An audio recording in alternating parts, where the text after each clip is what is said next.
Selamat malam Bapak Ibu, Saudara-saudari, sahabat GPIB dimanapun berada. Selamat berjumpa kembali dalam program acara Naikol GPIB. Malam ini bersama saya Pendeta Nestor Mananohas yang saat ini melayani sebagai Ketua Majelis Jemaat GPIB Jemaat Shalom Balikpapan, Kalimantan Timur.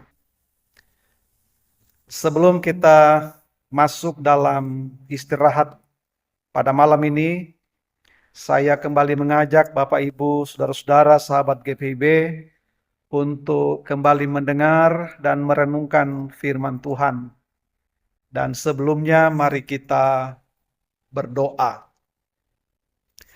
Bapa Surgawi, kami bersyukur untuk kasih sayang-Mu, kasih setia-Mu yang sudah menyertai kami dalam menjalankan aktivitas di sepanjang hari ini. Semua boleh berlangsung dalam kendali dan tuntunan Tuhan. Dan malam ini sebelum kami masuk dalam istirahat malam, kami akan membaca, mendengar, dan merenungkan sebagian dari kebenaran firman-Mu. Dan kami Tuhan berdoa kiranya kuasa Roh Kudus mengurapi seluruh kami umat-Mu yang bersekutu saat ini. Kiranya dalam tuntunan kuasa Roh Kudus, firman yang melawat kami sungguh memberkati kami semua. Berkatilah hamba-Mu dan semua yang boleh ambil bagian dalam acara Naikol pada malam hari ini. Dalam nama Yesus Kristus kami berdoa dan bersyukur. Amin. Ibu Bapak, saudara-saudara, sahabat GPIB, mari kita membuka firman Tuhan sesuai dengan bacaan Sabda Bina Umat kita pada hari ini, hari Selasa tanggal 20 Februari tahun 2024. Dari kitab Kejadian pasal 33, ayatnya yang ke-12 sampai dengan ayatnya yang ke-15. Saya akan bacakan firman Tuhan buat kita semua berdasarkan Alkitab TB2. Firman Tuhan menyatakan, kata Esau, baiklah kita berangkat meneruskan perjalanan. Aku akan berjalan bersamamu. Namun Yakub berkata kepadanya, Tuanku sendiri tahu bahwa anak-anak ini tidak kuat. Lagi pula beserta aku ada kambing domba dan lembu yang masih menyusui. Jika dipaksakan 1 hari saja, seluruh kawanan ternak itu akan mati. Kiranya Tuanku berjalan mendahului hamba-Mu ini. Aku mau bergerak perlahan-lahan menurut langkah hewan yang berjalan di depanku dan langkah anak-anak sampai aku tiba pada tuanku di Seir. Kata Esau, kalau begitu, baiklah kutinggalkan padamu beberapa orang yang menyertaiku. Tetapi Yakub berkata, mengapa harus demikian? Cukuplah aku mendapat kemurahan hati tuanku saja. Demikianlah saudara-saudara pembacaan Alkitab. Terpujilah Tuhan Yesus Kristus. Hosiana. Bapak Ibu, saudara-saudari, sahabat GPIB yang dikasihi dan diberkati Tuhan.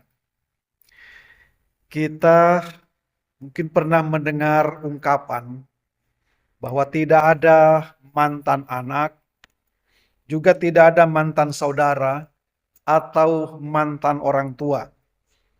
Intinya saudara bahwa setiap relasi yang mengacu kepada hubungan darah memang tidak akan bisa diputuskan atau tidak bisa dihilangkan. Namun hubungan yang dilandasi dengan hubungan darah ini seringkali tidak bisa berlangsung langgeng.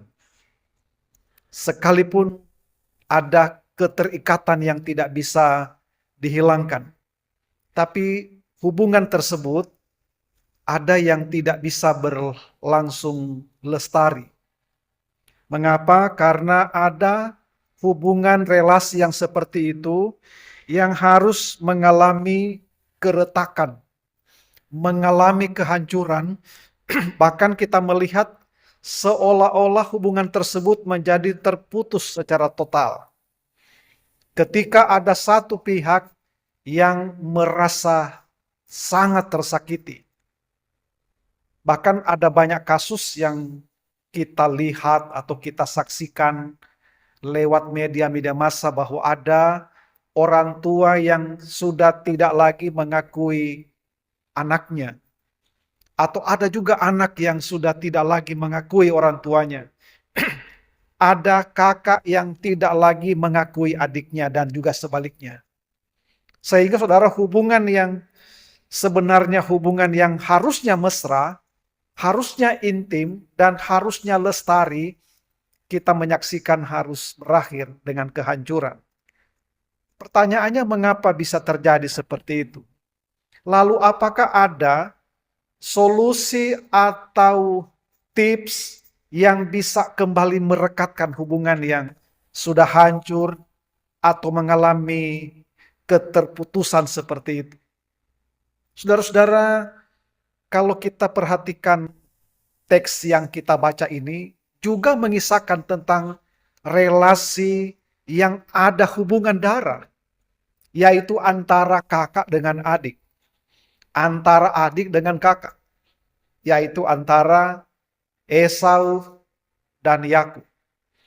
Yakub menyakiti hati kakaknya. Dia merebut, dikatakan bahwa dia merebut hak yang seharusnya menjadi milik sang kakak. Hanya dengan semangkuk kacang merah, Yakub melakukan kecurangan. Ya mungkin karena memang pribadi Yakub ini sudah seperti namanya. Dia seorang yang memang tipikal menipu atau artinya menjegal. Itu sudah kelihatan ketika Yakub masih di dalam kandungan.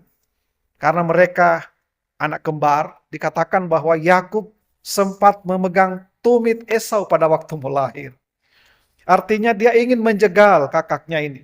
Dia ingin bahwa dia yang harus lahir duluan. Itu sudah memang tersirat. Yakub ini berkarakter penipu atau yang dikatakan tadi itu menjegal. Dan itu memang terbukti, saudara. Yakub menipu ayahnya dan kakaknya sendiri. Mengambil hak kesulungan, bahkan juga merebut berkat yang seharusnya itu menjadi milik kakaknya. Saudara-saudara, karena perlakuan sang adik seperti itu, Esau sempat berikhtiar dalam hati bahwa dia akan menghabisi adiknya itu. Dia akan membunuh adiknya itu. Dan itu bisa kita membacanya dalam kitab Kejadian mulai pasal 27 ayat 41. Saudara-saudara, karena keinginan Esau yang begitu kuat akan membunuh adiknya, sampai Esau harus meninggalkan keluarganya dan dia pergi ke padang Aram, dan di sana dia 20 tahun tinggal di rumahnya Bethuel, bahkan bekerja di pamannya Laban, sampai menikah dengan Lea dan Rahel di situ, dan punya keturunan, bahkan sampai dia punya rezeki yang melimpah, punya budak yang banyak. Nah, 20 tahun kemudian, saudara, Yakub akan berjumpa dengan kakaknya Esau. Mungkin masih terngiang dalam pikirannya bahwa momen ini mungkin Esau masih menyimpan dendam, masih memiliki kesumat dan akan menghabisi dia. Tapi faktanya, saudara, dalam bacaan kita hal itu tidak terjadi. Kenapa? Karena pertama, Yakub mengakui kesalahannya. Dia ingin melakukan sesuatu yang merubah kehidupannya. Sampai dikatakan ketika mereka berjumpa dalam Kejadian pasal 33 ini, ketika mereka berjumpa, Yakub sampai menundukkan kepalanya ke tanah sampai 7 kali. Itu satu tindakan betapa Yakub sangat menghormati kakaknya. Dia ingin merendahkan diri dan sekaligus meminta maaf. Dan ternyata saudara, hati Esau luluh dengan tindakan seperti itu. Padahal Yakub melihat bahwa Esau ditemani oleh pasukan yang sangat besar. Dia membawa pasukan dengan jumlah yang sangat fantastik. Dia membawa 400 orang yang mengiring dia. Mungkin Yakub berpikir bahwa di situ dia akan mengalami sebuah perlakuan yang mungkin tidak akan pernah terfikir bagi dia. Tapi ternyata saudara, sang kakak merangkulnya, memeluknya, menciumnya, mendekapnya, bahkan mengasihi Yakub. Dalam bagian yang kita baca pada hari ini, terjadi sebuah rekonsiliasi antara dua bersaudara ini. Mereka bisa menciptakan sebuah suasana kedamaian, saling mengampuni dan diampuni. Sehingga kalau kita melihat di sini, saudara, betapa indahnya kalau kehidupan setiap orang seperti ini suasananya. Mungkin Bapak, Ibu, dan saya dalam berelasi dengan orang, termasuk dalam keluarga, kita mungkin mengalami hal yang sama. Mungkin kita juga mengalami hal-hal seperti yang dialami oleh Esau. Perlakuan yang sangat menyakitkan hati, membuat kita menjadi sangat marah, membuat kita sangat gusar, bahkan mungkin punya niat yang jahat terhadap yang menyakiti kita, termasuk mungkin orang yang sangat dekat dengan hidup kita.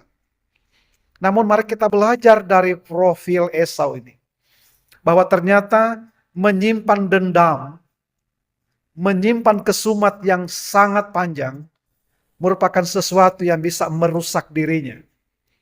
Esau juga belajar bahwa ternyata perbuatan dia untuk berikhtiar membunuh adiknya, itu juga merupakan sebuah perbuatan yang salah. Itu juga merupakan perbuatan yang tidak dibenarkan. Dan Esau juga melakukan sebuah perubahan yang sangat drastis buat kehidupannya. Jadi ketika dia berjumpa dengan adiknya, dendam tersebut sudah hilang. Maka diganti dengan kasih, diganti dengan cinta kasih, luapan sukacita.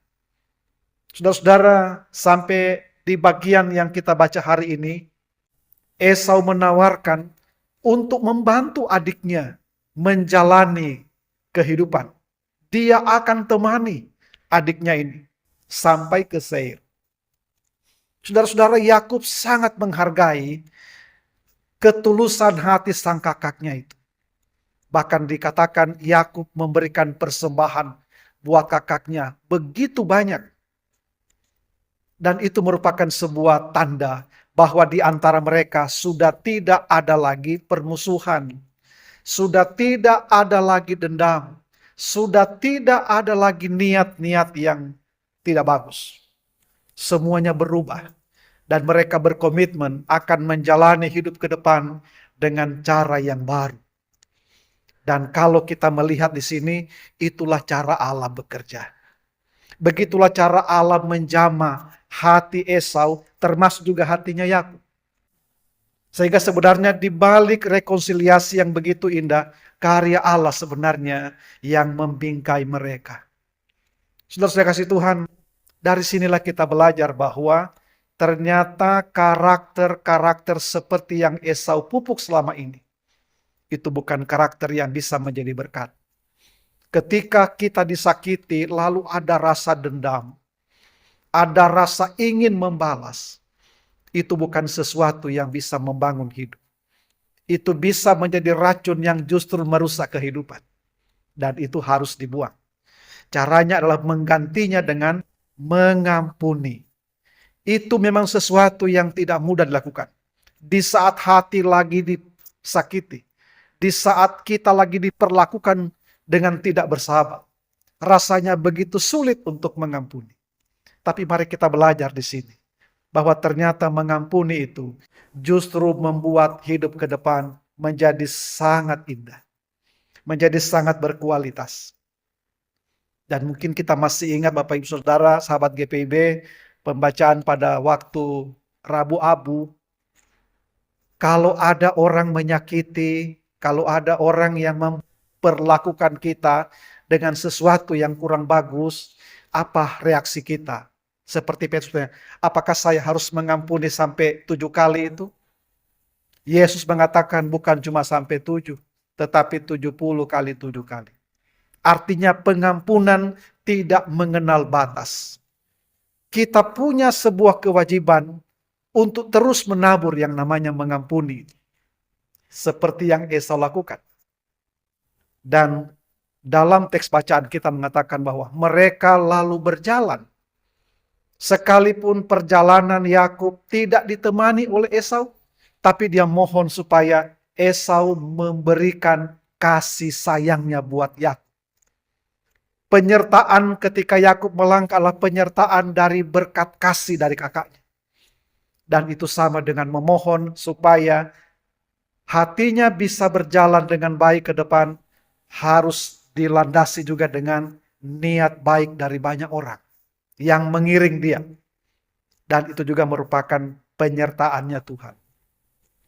Saudara-saudara, kita belajar dari firman ini juga untuk mari kita bersama-sama menaruh pengharapan, support doa, dan kasih yang besar untuk menopang jalannya persidangan sinode tahunan yang akan berlangsung di Mupel Kaltim 2 di kota Samarinda tanggal 7 sampai dengan tanggal 10. Biarlah perjalanan pelayanan GPIB juga dilandasi dengan kasih setianya Tuhan. Disupport oleh banyak orang yang sama-sama punya hati yang sama. Ingin membuat ini gereja ini semakin maju. Maju melangkah dalam rel yang Tuhan sudah tentukan. GPIB boleh menjadi berkat yang besar buat kehidupan banyak orang. Dan semuanya untuk kemuliaan nama Tuhan. Mari juga kita sama-sama menopang bersama dalam doa. Tanggal 10 Maret 2024 akan ada peneguhan pelayan firman dan sakramen yang akan berlangsung di Samarinda. Mari kita juga sama-sama topang bersama dengan doa. Supaya para pelayan Tuhan ini, para hamba-hamba Tuhan ini, para pendeta ini ketika mereka melangkah memasuki medan pelayanan, mereka juga berjalan mengandalkan Tuhan. Mereka berjalan di dalam pengasihan Tuhan. Tidak ada hal yang mereka khawatirkan, yang mereka takutkan, karena melangkah dalam tuntunan dan penyertaan Tuhan. Belajar hidup berserah secara total, seperti Yakub, menjalani hidup. Sehingga ketika Yakub tiba di satu tempat, dia tidak pernah melupakan membangun mezbah untuk memuliakan Allah. Mari bersama-sama kita sebagai umat Tuhan, sebagai sahabat GPIB dimanapun berada, boleh selalu hidup saling mengampuni, saling menerima, dan menciptakan sebuah suasana hidup yang saling mengasihi. Tuhan Yesus memberkati. Amin. Sahabat GPIB yang diberkati Tuhan, mari kita kembali bersatu hati di dalam doa. Mari kita berdoa. Allah Bapa yang Maha Kuasa, Allah yang penuh kasih, yang kami puji, kami muliakan setiap saat, dalam nama Yesus Kristus Tuhan dan Juru Selamat kami. Terima kasih untuk lawatan firman bagi kami semua di malam ini. Kiranya berkat dari firman Tuhan sungguh menguatkan kami sekalian di dalam mengiring Engkau Tuhan. Kami belajar banyak dari keteladanan para hamba-Mu yang ditampilkan dalam bacaan kami pada hari ini. Pribadi Esau dan juga pribadi Yakub. Ada banyak pelajaran berharga yang bisa kami ambil dari kehidupan mereka. Dalam menjalani hidup, kami seringkali juga mengalami hal-hal yang menyakitkan hati. Bahkan sekalipun kami ada ikatan darah, namun tidak juga luput dari berbagai ancaman kehancuran dalam menjalin relasi satu sama lain. namun kami boleh belajar dari firman Tuhan bahwa menaruh dendam tidak akan punya berkat dalam hidup kami. Bahkan menyimpan rasa sakit hati juga tidak akan pernah menjadi berkat buat kami. Semua itu hanya akan mengarahkan kami kepada kehancuran, bahkan membuat hidup kami menjadi sangat tidak teratur. Biarlah kami Tuhan boleh menata masa depan, menata masa depan di dalam tuntunan dan penyertaan kasih Tuhan. Kami juga Tuhan saat ini bersehati mendoakan acara persidangan sinode tahunan yang akan berlangsung di Samarinda, di Kaltim, Kalimantan Timur, di Mupel Kaltim 2, tanggal 7 sampai dengan tanggal 10 Maret 2024. Kiranya seluruh rangkaian kegiatan acara sinodal ini berkenan Tuhan memberkatinya. Seluruh tim kerja panitia pelaksana, Tuhan beri kekuatan bagi mereka untuk dapat mempersiapkan segala sesuatunya sampai pada pelaksanaannya di dalam naungan kasih setiamu Tuhan. Kami juga Tuhan berdoa untuk rencana peneguhan pelayan firman dan sakramen GPIB yang akan dilangsungkan di GPIB Immanuel Samarinda pada tanggal 10 Maret.